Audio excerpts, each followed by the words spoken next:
Hi everyone, and here we go. Basically, it's a hydraulic arm. The connector valve has been broke off. Apparently, it broke off under load. So I'm going to put a bevel on there. As you can see, this has already got a nice bevel on it. So then I'm going to be putting that on there, and then I'm going to weld it on. So that's a job for today. Thank you.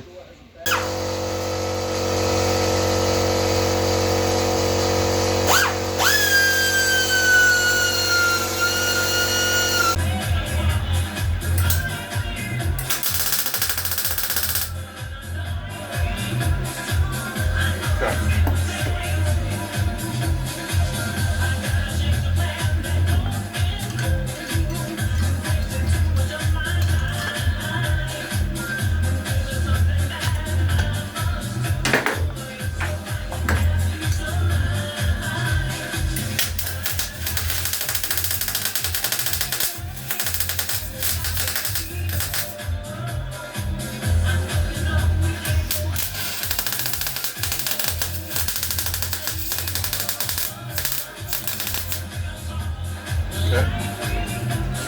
Just watch the camera.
Yeah, and there we go, ladies and gentlemen. So we got that on there now, nicely solid welded. That's not going to break anytime soon, and it's nice and clean on the inside as well. Okay, so next job. Okay, so this is only a temporary fix right now. So what we're going to do is we're going to manufacture this pin out of this. It's just until Monday so that the clients can get a new pin. So what I'm going to do is I'm going to make this fit into that, drill some holes, 2 holes in there to put either a split pin or a nut and bolt, so it just doesn't move, so it doesn't fall out again. So yeah, we'll see what we can do with this one, guys.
Alright, there we go, ladies and gentlemen. This is just a pin. This is a temporary fix for now. So basically what we're going to, the way this sits is in there. It's only until Monday, so it sits in there, and then you got your other pin that goes in there. So there we go. All the work done. Thanks everyone.